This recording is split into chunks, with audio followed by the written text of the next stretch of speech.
welcome to Grand Rounds. Hope everyone has enjoyed some of the sunrise this morning, and we're lucky to have our visiting pediatric professor, albeit virtually, from Indiana, and I'll let Dr. Baskin do the formal introductions. Larry?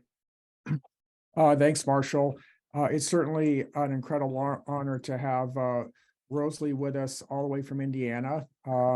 Many of you may not know, but she's actually a New Yorker, if I'm not mistaken, who has made her way to the Midwest. Over the years, we've had some lovely interactions, and I'm sure she remembers the few weeks we spent in Israel together, which was just an amazing experience, an amazing trip. Rosalie's expertise, which she's living in real time, is being a pediatric urologist, but actually taking care of many, many patients who have transitions. And she set up an incredible program at Indiana. She's now chief of pediatric urology there. And without further ado, we're looking forward to spending some time with you and learning from your expertise. So I'll let Rosalie, I'll let you take it away. All right. Well, thank you so much. And I'm so sorry I can't be there. I honestly was looking so forward to spending some time with you all in person, but that wasn't in the cards, I suspect. I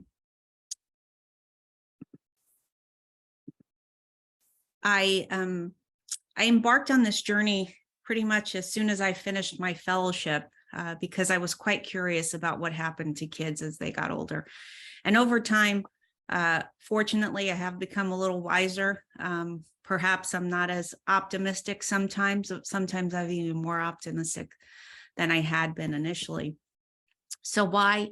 Like I said, there's curiosity. I wanted to know what happened. And there was the necessity. I saw these patients getting older and having a hard time finding the care that they needed. So when I look at the conditions that we treat in pediatric urology, there are some conditions that have quite obvious findings, right? A patient can look at themselves and look at another person and say, wow, I look different. There are some conditions, however, that you may not be able to see the difference once the anomaly has been either corrected or the patient has grown. And obviously there are the other ones like the posterior urethral valves and ureteroseals that remain silent. But I think that there is a need to continue to care for these patients. And the care for these patients really varies from condition to condition. And that's the biggest thing that I've learned over time. So heading in, we looked at spina bifida. It was the most obvious thing that we could look at. We took care of lots of kids with spina bifida. We know that more adults have spina bifida than children have spina bifida in the United States. So obviously the need for transition in this group was really, really important. But there's also hypospadias, right? Hypospadias is 1 in maybe 250 boys. And there are other anomalies that are more common than spina bifida, but we're not paying the same attention to these diseases. So obviously the need for transition varies with the disease process. And these patients have different intellectual abilities. They may understand things differently. They may have had different surgeries. They may have been managed conservatively, but even if they were managed conservatively, may need lifelong care. And we also have to remember about these social structures. Some are capable of living independently, where others need assistance. They may have aging parents, and those are the people who are actually looking out for them. I used to look at it this way and think that, well, we cared about renal function across the lifespan. We cared about UTIs and continence. And then we started thinking about sexual function and fertility.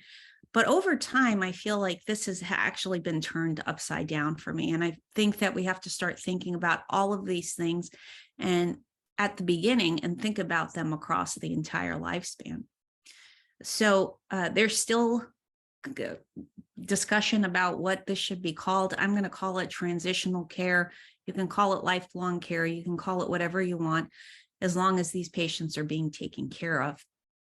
And the proposed models for these care delivery systems have been proposed anywhere to where the pediatric urologist cares for them across the lifespan versus a true transition of care.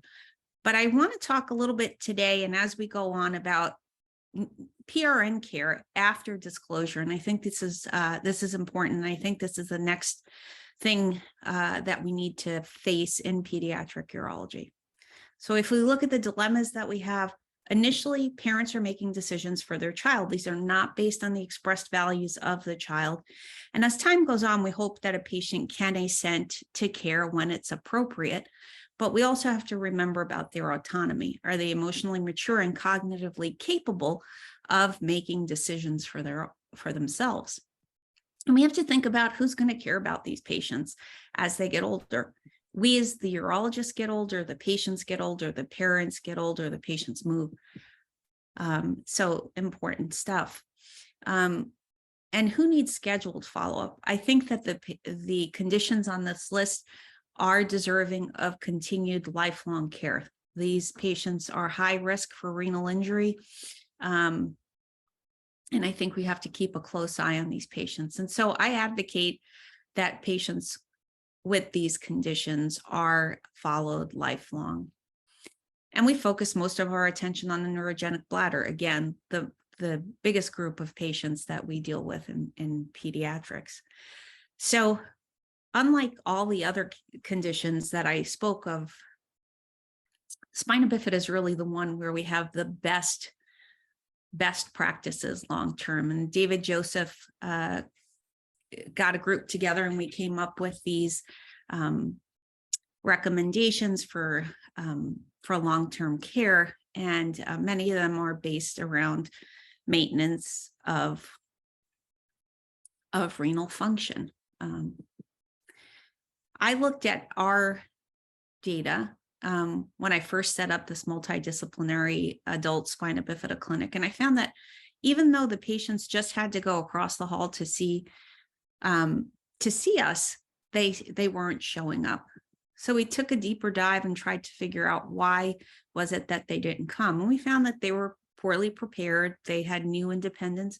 They were just tired of seeing the doctor. And it's hard to coordinate care. Care coordination is expensive. And with the financial crises that we face and with healthcare is not something that hospitals are readily willing to fund. But I also think that there's a lack of education and disclosure, really explaining to the patient why it is important to follow up and what actually is wrong. What do they understand from all these visits they've had over their lifetime? The Dr. Kopp and the group there at UCSF has done some amazing work looking at transition, and always to my delight to see that other people are thinking about this as well.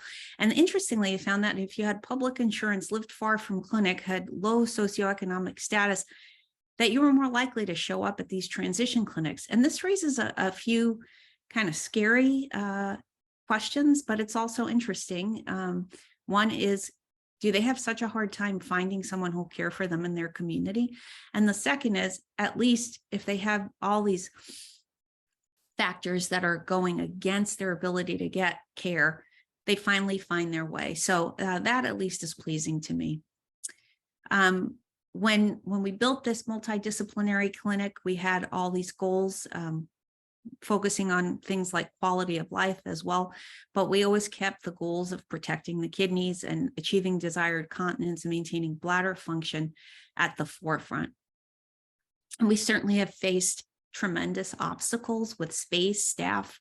The hospital's not always the most pleased with us. Finances, how do we get reimbursed? But we've learned lots and lots of lessons. So this is a very early picture. These are the paper charts of one patient to go through to learn what had gone on with them and to summarize before the EMR.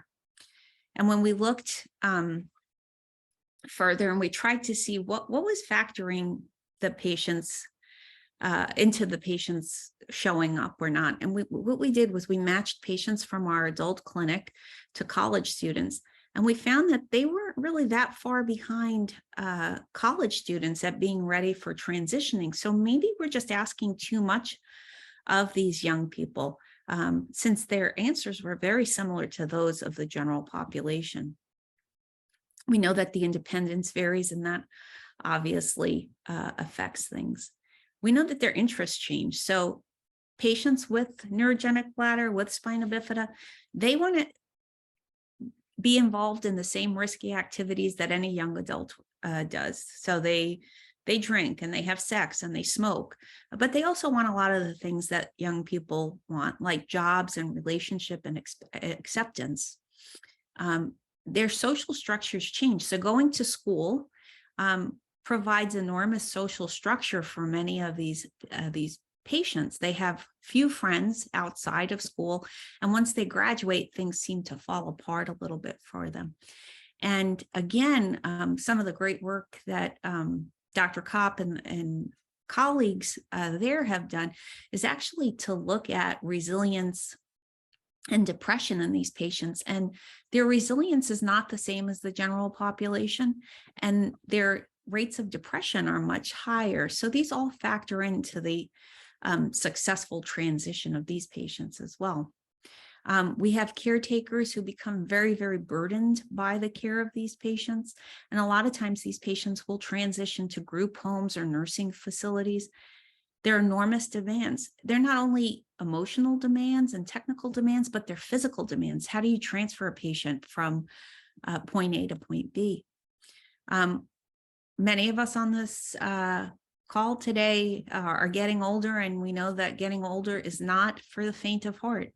The complexity of their healthcare changes, and many of the preventative services that they need are lacking. There are insurance barriers. What happens when you turn 26 and you're not insured by your parents? How do you get long-term disability? These are challenging things, and I don't think that we have the support available for patients to work through these mazes of paperwork that are necessary. When we see these patients getting older, it gets harder. When you have a 12-month-old, you can get them up on an exam table, you can turn them side to side, you can look really easily. But try getting an exam room where you can get a patient's motorized wheelchair in and have them pivot so that they can get onto a bed. They develop new difficulties catheterizing, even if they do have a channel. And surgical complexity increases, as do complications. You know, these patients have increased risk of renal impairment. And we know it's hard to estimate the renal function in these patients. So how do you estimate a GFR in a patient who has low muscle mass, who has a well-built upper body and a poorly built lower body?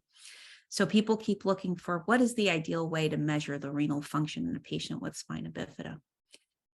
Dr. Yerkes and colleagues at Northwestern have worked to find this accurate assessment, but they do recommend measuring blood pressures and proteinuria with early referrals to nephrology if there is concern of a decreased GFR. You have to monitor lower urinary tract function in these patients because obviously it affects their upper tract function, and treat stones when we find them.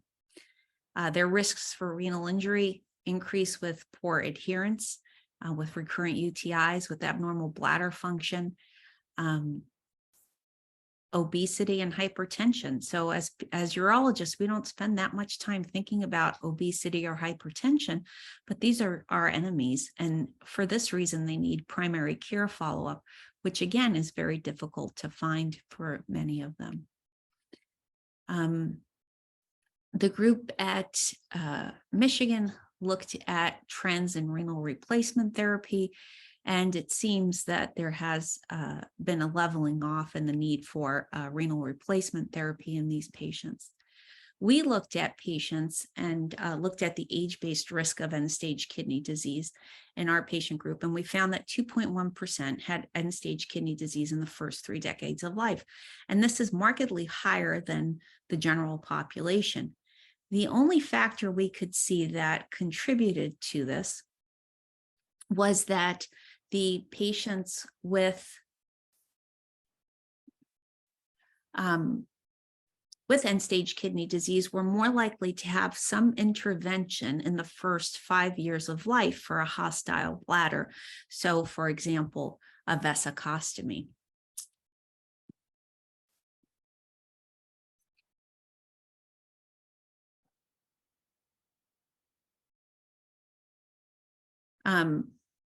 The biggest challenge in our clinic is dealing with UTIs in this neurogenic population, but also dealing with referring physicians who send urine cultures routinely on patients without symptoms who catheterize.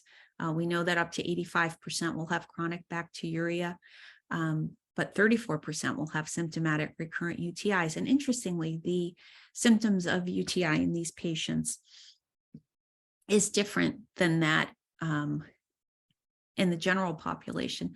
And in fact, I've learned to pay close attention to what they say are their symptoms, because it could be a headache, it could be a backache, it could be just feeling tired. If there are newer recurrent UTIs, I think that a thorough evaluation is warranted, looking for stones, looking for how they catheterize. So it's not uncommon for us to have patients who don't lubricate their catheters when they catheterize, or simply wrap it up in a baggie and stick it in their backpack. Do they have new reflux? What are their urodynamics like? And how are they managing their bowels? Is it something anatomic? Is it post-surgical? Do they have a diverticulum? So in Indiana, we've done lots and lots of surgery for patients with spina bifida. Our population of patients with spina bifida is quite big. And so this has led to lots of surgeries. And we've learned lots of lessons in doing surgery. For patients with bladder augmentation, about 40% need further surgery. And the most common surgery after a bladder augment is surgery for bladder stone disease. We've had some patients develop malignancies. This is not represented in this chart, as it wasn't evident at the time we did the study, and this was looking at patients born after 1972. There have been 2 deaths associated with gastric augments since that time. And you can see that stones recur often in more than 40% of patients, and that risk continues over the lifespan of the bladder augment. When we looked at irrigation in patients who've had bladder augments, what we found was that not a single patient that we asked irrigated their bladder in the method that was described to them, or when they had their augment, or at their follow-up visits. So it seems that adherence to bladder irrigation seems to be a problem. We've had perforations, and the risk of perforation seems to be higher in the non-detubularized segments. Now, this has been abandoned for the most part, and so our rate of perforations has gone down significantly once the bladder augment was detubularized and reconfigured. We've had patients who've required detubularization and reconfiguration, and this is a study that was done with the folks over in Cincinnati, and we found that risk was less than 1% in patients who had had detubularized bowel.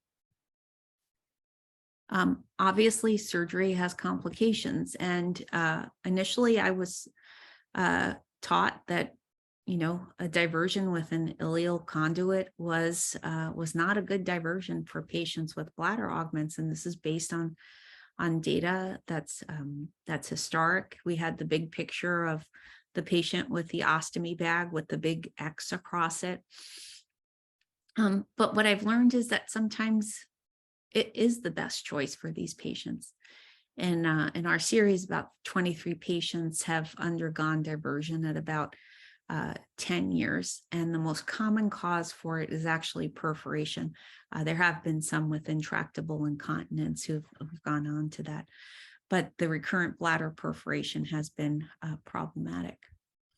As always, with bladder augmentation comes to the discussion of malignancy. Certainly through the work of several authors in several spaces, we've learned that the fact that you have a neurogenic bladder in and of itself increases your risk of malignancy, but the smokers and the immunosuppressed and the gastric augments seem to be at high risk as well. And oftentimes people ask, how do you survey these patients for tumors? So initially, I was taught if they were out 7 to 10 years, they should have an annual cystoscopy. Well, it seems that that's does not seem to be a very good way to screen patients. And so I have adopted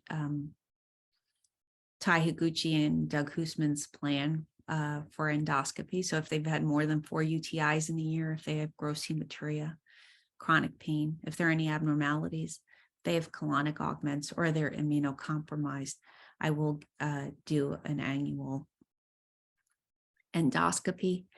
Unfortunately, of the 2 tumors that I've diagnosed, those patients both had been scoped in the year prior and developed pretty aggressive tumors in their gastric augments.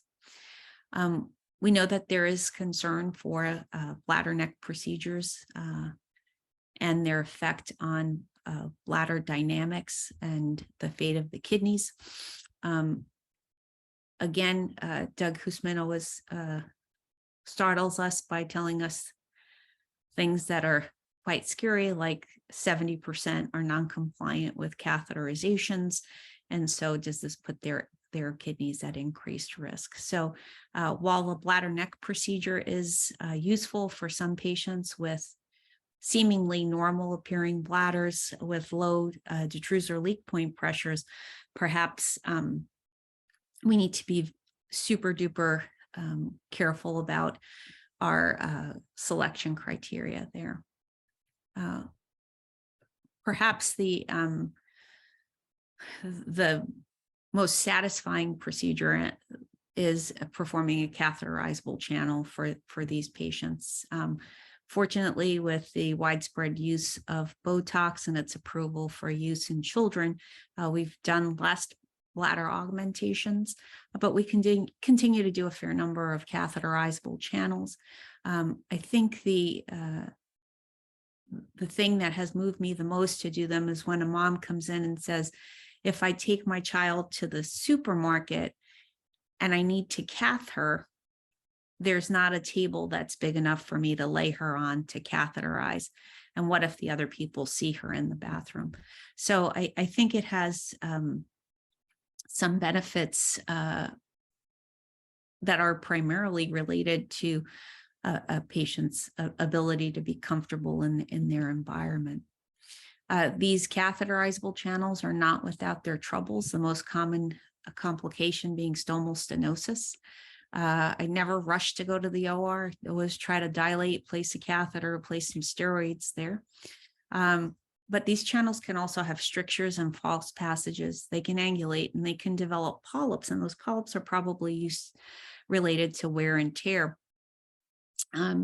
The channel does change as the patient gets older. So I've seen and measured channels that are up to 20 centimeters long in adults, and that's essentially because they've grown with the patient. If you do have troubles catheterizing, try an alternate route of emptying. If their urethra is open, catheterize from below, dilate or incise, leave a catheter in for some time, and always be ready to scope. So with the advent of disposable scopes, it's become increasingly more easy to scope these channels. And if there is incontinence of the channels, think about the technique. Could it be something to do with your submucosal tunnel, or is there something going on with the bladder? And always get urodynamics on these patients. If you think you're going to embark on a subfascial revision, make sure you're catheterizing the bladder full and empty. Scope the bladder full and empty. There's not a better chance to find a problem than when you're in the OR to fix. Sometimes these are beautiful and work wonderfully in the OR, and then things change as time goes on. Need to look for those stenotic areas and those angulations and get rid of any redundancy in that channel. One problem with the redundancy is if there's rapid weight gain or weight loss, you may notice that the channel works or doesn't work. If a patient loses weight rapidly and probably won't be keeping that weight off, I would hold off on doing anything surgically, because I've been caught in that problem as well. Make sure that tunnel length is good enough to allow for continence, And look out for fistulas. You can fistulize along the channel with the bladder and have some leakage related to that. And hernias are typically rare around these channels, but they do occur and they can be troublesome. Where you put the channel really matters. Look at those folds, try to predict where those folds are going to be later on in life, because the channel can kink. Stomas can be too close to each other. So if you do an antegrade enema channel, and it's really close to that catheterizable channel for the bladder, you may notice that they become infected. So certainly I'm a big fan of splitting the appendix so that you can have an antegrade continence enema and an appendicovesicostomy. But if they end up being too close, it can be problematic. And I think the biggest thing that Rick Rink has taught us is to make sure that the channel is short and straight as possible. And what I like to do is I like to fix the channel to the anterior abdominal wall. So I essentially hitch the bladder up to the anterior abdominal wall. I mark where I put where the channel is with some permanent suture just on the serosa of the bladder, because I have seen some sutures erode, so that when somebody goes back, they know exactly where that channel is.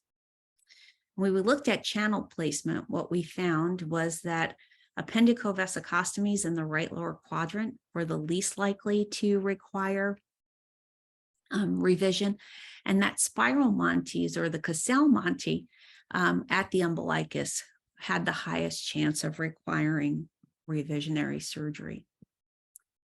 Doug Hoosman also looked at subfascial revision rates and found it to be the lowest in the tapered ilium and reinforced ileocecal valve segment. This is not something that I commonly use in children, and especially in patients with spina bifida who may have some issues with fecal continence. But he similarly noticed that the Monte-Yang had a higher rate of subfascial revision, and that obesity increases the risk. So again, going back to that folding and kinking of the channel. So in trying to be whole in our outlook, we started thinking about, well, what is sexual function like in patients with spina bifida? And there had been some work, but we were trying to learn was what were people interested in, and what were people actually doing. When we looked at who they wanted to learn from, 92% wanted to learn from a physician. And again, I'm not sure that as a pediatric urologist, I had all those talking points and quick at hand. And 55% of the patients that we asked didn't recall having a discussion about sex or sexual activity with their physicians. When we asked for when they wanted to start learning about sex, boys were about 14 and girls were about 12. We looked at sexual function based on an online poll, and what we found was that 91% of men engaged in either masturbation with or without a partner, and that 62% had partnered vaginal intercourse over the course of the study. Erectile functions was looked at as well. Obviously, this is a segment of the population who answered to an online survey, and 40% said they had erections that were firm enough for sexual intercourse. The ambulatory men were more likely to have normal erections than men who are not ambulatory, probably coinciding with their functional level. And the VP shunt did not seem to be correlated with erectile function.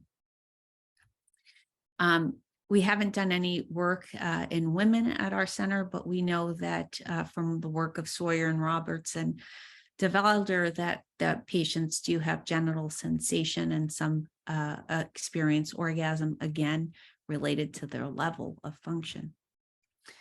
Pregnancy does occur in these patients, and I make it a point to tell the parents and the patients, that you may become a mom, and that there is a 4% risk of spina bifida in the offspring or neural tube defects.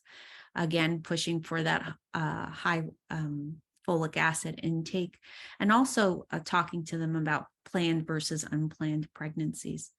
These patients are at very high risk during the pregnancy with worsening urologic complications.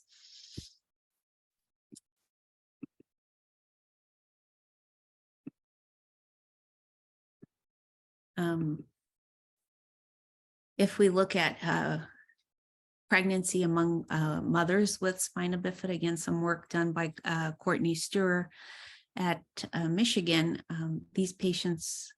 these women were more likely to have cesarean sections than women without spina bifida. And this may be related to multiple things, including pelvic floor musculature and the inability to push. I am an advocate for becoming involved in the deliveries of these women. I think that a vaginal delivery is possible in women who have good pelvic floor musculature, in women who have not had anything done to their bladder neck. But I would like to be available and know if they've had a bladder augmentation. Those reconstructions get very sticky. They get stuck to the uterus. And I think it's important to help guide decision-making in the operating room should they require an emergent C-section. So really being prepared. There are landmines. VP shunts sometimes snake their way into interesting places. These are not things that the obstetrician may be familiar with. Tubing from artificial sphincters has been encountered, and again, not things that they're familiar with. And there's also the enterocystoplasty, which over the course of the pregnancy may become stretched and drape over the uterus and also become quite stuck to it. So that it's important to get it out of the way for the delivery. The channels need to be catheterized so they can be palpated during the procedure, and attention to the vascular pedicles is important. We looked at a group of 15 women who became pregnant. Most of these patients had hydronephrosis. We know that some of this is physiologic in all pregnancies, but 6 of them required nephrostomy tubes, either because of recurrent infection, pain, or worsening hydronephrosis. Over half had difficulties catheterizing. And when we looked at the delivery, despite having a scheduled C-section on the books, about 66% of them had emergent C-section. And of those patients who had C-sections, about 2/3 of them required a classical incision. So typically when babies are delivered with C-sections, there's a transverse incision on the uterus. With a classical incision, you increase the risk of future uterine rupture. So these are dangerous pregnancies for several reasons. Despite being present, we had complications during these procedures, cystotomies being the most common. Obviously, we can recognize them, fill the bladder, close those injuries. So it really means slowing down a little bit once the baby is delivered, and really taking stock of what the anatomy is like, and making sure that we're not missing anything prior to closing. Now, when we looked, right, one of the things I talked about earlier was that we want to make sure these patients are living their best lives, that their kidneys are protected, that they've achieved the continence that they want. But how were we really doing from a urologic perspective when it came to mortality? So we assembled a group of pediatric urologists, and we looked at causes of death in patients with spina bifida. And there were patients who We knew the cause of death. Obviously, there were patients who we could not find their cause of death. But what we found was, regardless of their shunt status, it seemed that about 10% of patients died of urologic disease. But the most common causes of death were either in the neonatal period from multisystemic issues, if they made it to be shunted or not, or more commonly from pulmonary issues. So those patients with shunts did have a higher rate of death related to neurologic disease. But there didn't seem to be much difference between the patients with and without shunts from urologic disease. And the kind of, this is the thing that a family gave to me after their daughter, who's 47 years old, died. So she lived independently. She had a job. She had an artificial urinary sphincter that had been in for over 30 years. She was dry. She was happy. And one morning she didn't wake up. And it's interesting to see what the family perceived, that now she had died and she was out of her wheelchair and she was free. And so I think what we need to do is to really think about what's going on in this patient's life. Are they happy? Are they tethered? Certainly this patient to me was one of the most delightful people I had encountered, and seemed so well adjusted and really seemed to love life. But for some reason, her family thought that she was tethered to this wheelchair. So keeping perspective and in what we do as pediatric urologists, as adult urologists, becomes important. But now I'm going to change over a little bit and start talking about something different. I want to go back to those diseases where it's not so obvious that you have an illness. And then how do we make sure that patients have facts and what they're learning is true and that it's not fake? So in 1947, the AMA said that a physician had a sacred duty to avoid all things that had a tendency to discourage the patient and depress his spirits. So obviously we don't want to depress people, but things have changed over time. In 2011, they said that the patients have the right to know their past and present medical status and to be free of any mistaken belief concerning their conditions. So things have really changed in 150 years or so. And we have to think about all these things as we do make our decisions. The education that we give parents needs to be developmentally appropriate. So we have to look at the patient and try to understand what will they understand. So if I tell an 8-year-old that they had a ureterocoel punctured when they were 8 weeks old, is it the same as telling an 18-year-old that they had a ureterocoel punctured when they were 8 weeks old, and that perhaps they may be at increased risk for infection later on in life? We have to keep that in mind. And when do we see them and when do we tell them and how do we set that up? Especially since most of us won't make it to a full 18 years in one spot to tell them. I think we have to prepare for disclosure.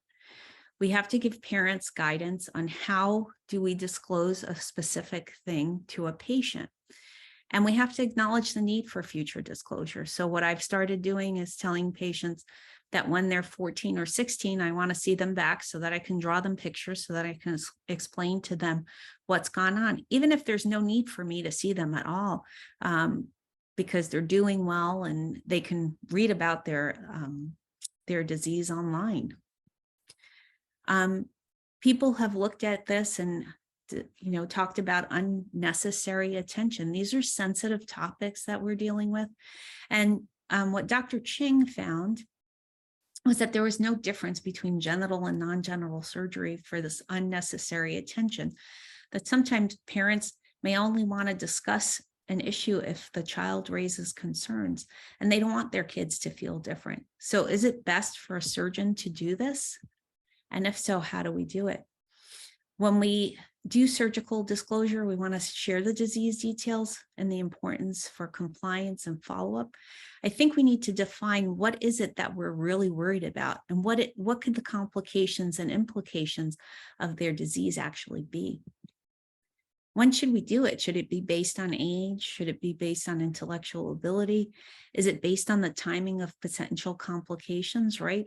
If we have a patient with a hypospadias and they may have a poor D later on in life, do we start talking about it before their sexual debut or closer to the typical age of sexual debut?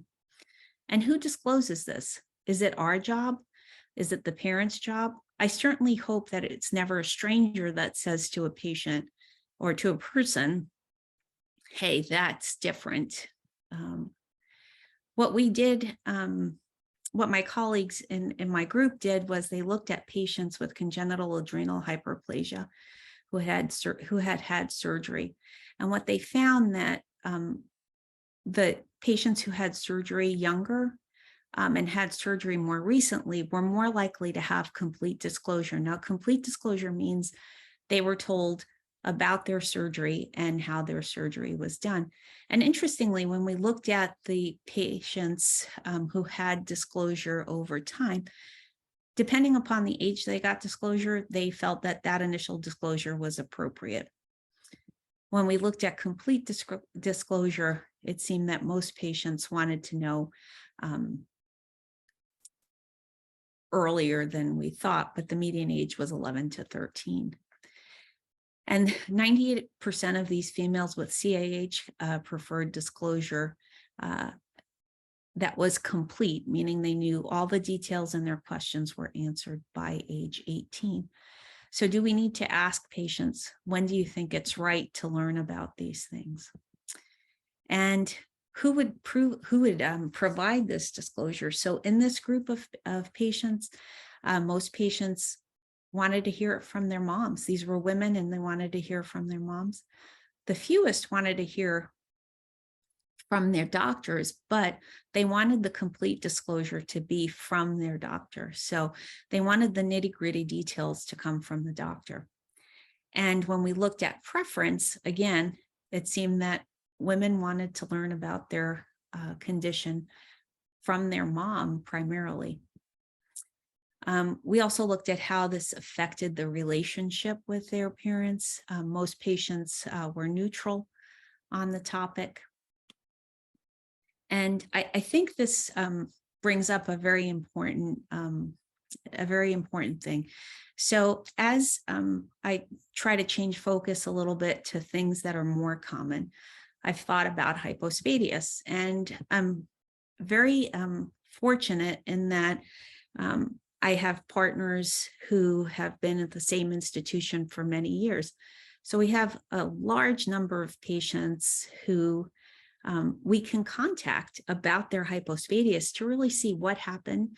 We can also follow changes in technique, right? Where if they were repaired earlier or different techniques involved. However, we're really thwarted by not knowing if they've had disclosure, because most of us have seen them back to remove their stent after their initial hypospadias repair. We may or may not have seen them back at 3 months. We know even that rate of return is quite low. I recommend seeing them back when they're toilet trained to make sure that they've had no issues, that they don't have any fistulas that sometimes are more easily identified once they've become toilet trained. But when we tried to approach them, the first question that I had was, we don't even know if their parents have told them that they do have hypospadias or that they did have surgery to correct the hypospadias. So this becomes quite tricky. Dr. Blankstein and Braga looked a little bit at disclosure, and most families said that they plan to disclose at 7.5 plus or minus 4.3 years. Well, it seems awfully early to explain things of this nature to me, but I don't know. I don't know what the right answer is. And 90% of the patients weren't offered guidance on how or when to disclose. So perhaps we need to work on guidance and what is the right time. And obviously, as pediatric urologists, we're not developmental pediatrician or behavioralist to really understand what the appropriate time is. So what might happen is a patient might learn they had hypospadias and they go right to Google, and I took a snapshot of the picture of the screen of images that comes up. Well, hopefully most of our patients with hypospadias don't look like this as adults, but is it better that we talk them through things rather than going online and seeing what things might look like? I think it's important for us to disclose and educate. There are complications, and we don't want people to suffer through these complications, particularly if there are things that could be remedied quite easily. We know that there are plenty of fantastic reconstructive urologists, adult and pediatric urologists who are available to correct complications. But I think we should be able to know that the patients are aware that there are people out there who are willing to help, but we also need to disclose what the problem may have been. And there are also issues of heritability, and certainly, and most importantly, I wouldn't want anybody to ever feel shame about how their body looks or functions. For the future, I think we need to establish some standards of care. We need to encourage long-term care, but we have to identify those at greatest need. Obviously, with changes in healthcare, it may be difficult to find somebody who can help, but certainly by encouraging disclosure, we at least can increase awareness. And we have to educate the healthcare community at large. So are there some things that primary care providers can offer? Can caregivers help us? And we have to educate the parents and the patients, and we have to educate them with material that's high quality and not things that they can read on the internet that aren't always fact-checked or truthful. In conclusion, really want to thank all the folks that I work with and have worked with in the past. This is our pediatric hospital in Indianapolis on a nice sunny day. I hope that if you have the opportunity to visit, you'll swing by. And I think this is your CME scan for you. And I'm going to stop sharing. I see that there are some questions, and I was going to just open them and see if I could answer and stop sharing my slides. Thanks, Rosalie. That was really a spectacular kind of summary, from A to Z. And there are some questions I can kind of help, shorten up. But Alex Schindel, our adult expert on sexual medicine, was wondering about apps in relationship to kind of facilitating this transition, which I think all of us find, a little bit difficult. Are we supposed to have the sex talk with the patients? Are the families supposed to have the sex talk? When does the sex talk happen? And as you pointed out, a lot of these kids are, interested in this, whether they have spina bifida or not. It's just a normal part of development. Yeah, it's a challenge, right? Because there are all these things that we want to do, and there's also the things that we have time to do. And are we the best people to talk about these things all the time? I think the Spina Bifida Association tries to work on some things to help with these sorts of questions, but I haven't found anything that's out there that's great.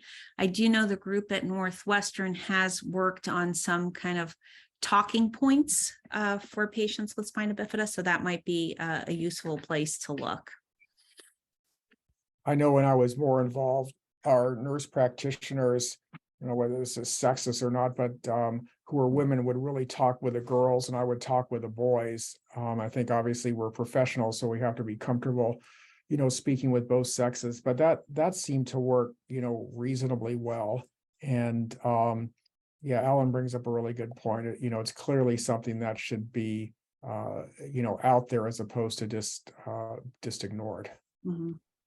Our fellow Yi Lee had a question about preservation of the ileocecal valve. And I'm going to add to that by asking, how important is this in the era where we're using the Peristeen pump a lot and we don't do maces as much as we had used to? And what are kind of your thoughts in your reconstructive practice? I haven't done lots of, I haven't used the TI very often. But when I speak to people who do use it more often, people like Sean Elliott, people like Doug Hoosman, they seem to not have really much issue with the fecal incontinence afterwards. Now, obviously, I don't know what their fecal continence was like preoperatively, or they're using other things. So I really personally don't have very much experience with it. The challenge for us with Peristeen is actually getting Indiana Medicaid to pay for it. So we have very few patients who actually have been successful with it. Those who have used it and are able to get it are doing great with it. We use some Chait tubes in some patients.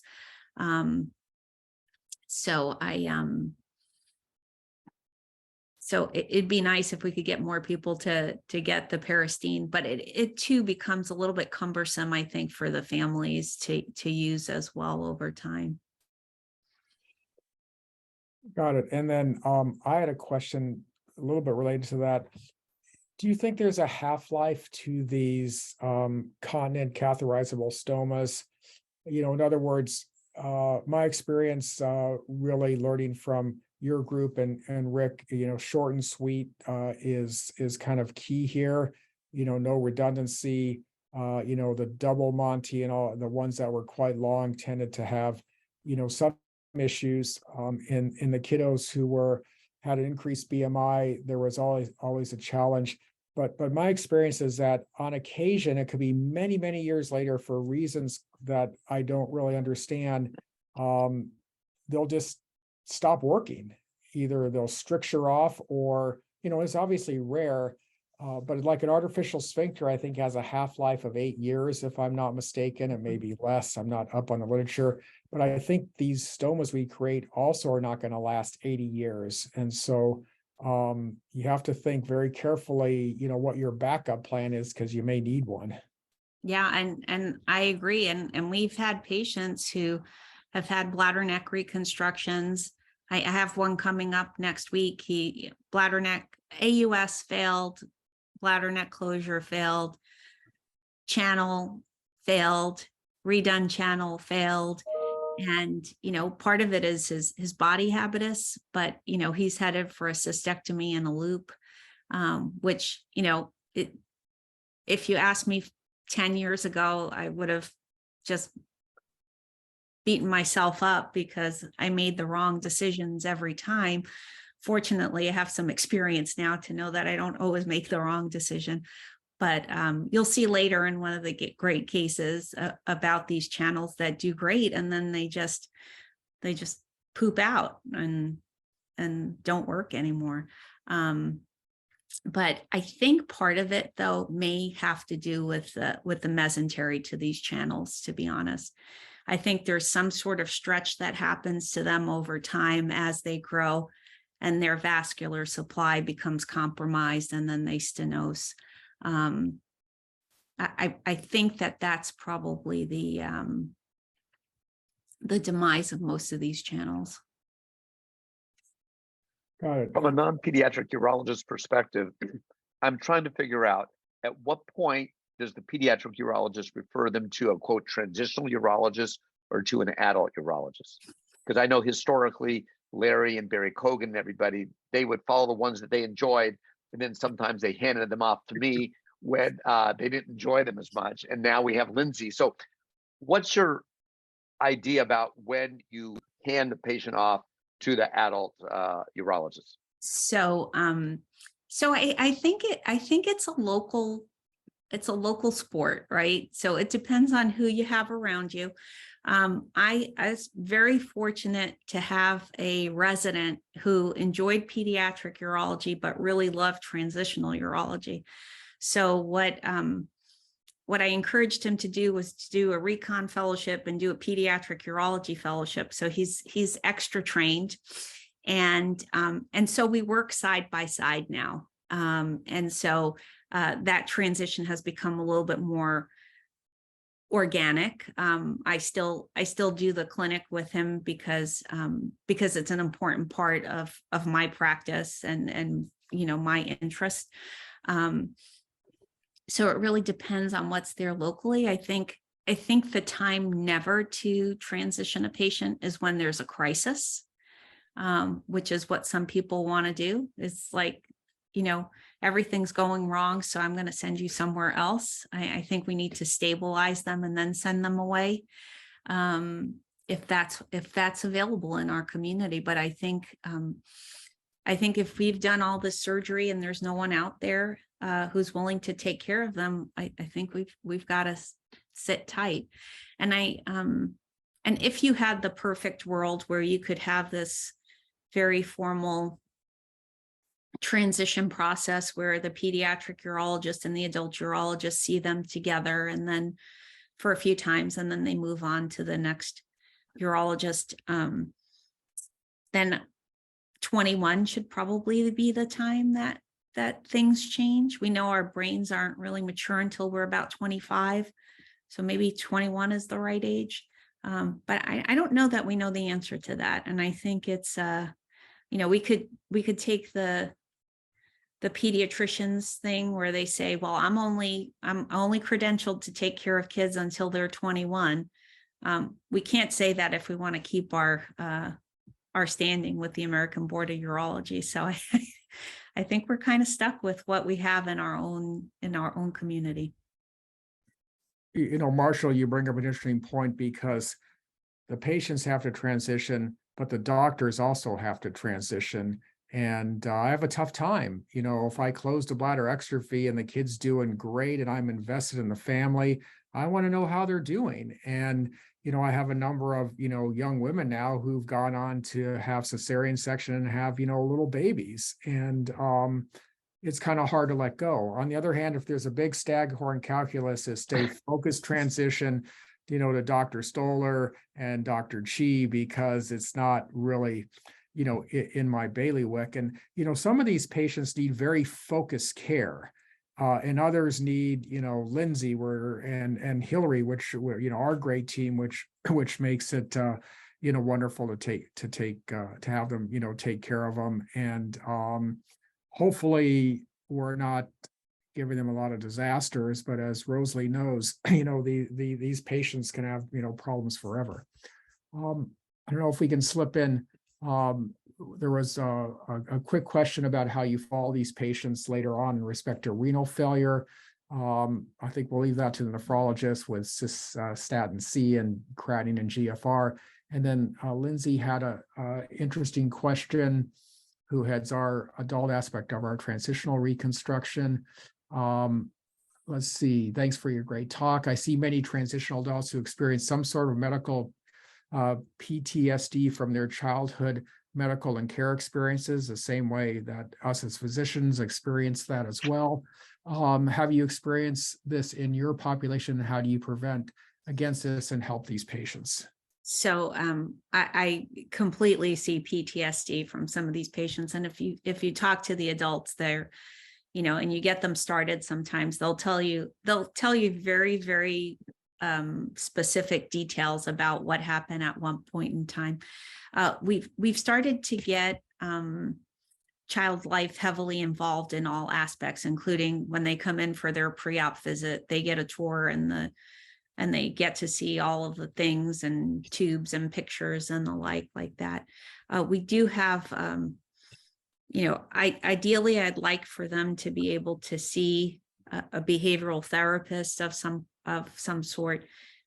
it's very, very difficult for us to get them out to see the appropriate behavioral therapist, right? Because it has to be somebody who's comfortable dealing with children that might have different intellectual abilities. So it becomes hard. And if Lindsay finds the secret sauce, I hope that she's able to share it with us. And I wanted to thank her for so much great work that she's done in the field, really looking at these things, not just when the channel doesn't work, but what can we do to make these patients' lives better. So. Well, I think we'll wrap up.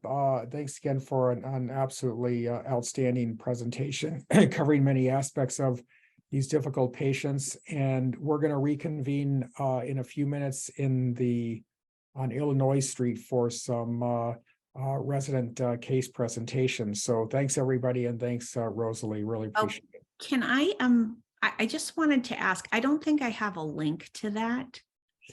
We will forward you a link. Okay. And we'll see you in a few minutes.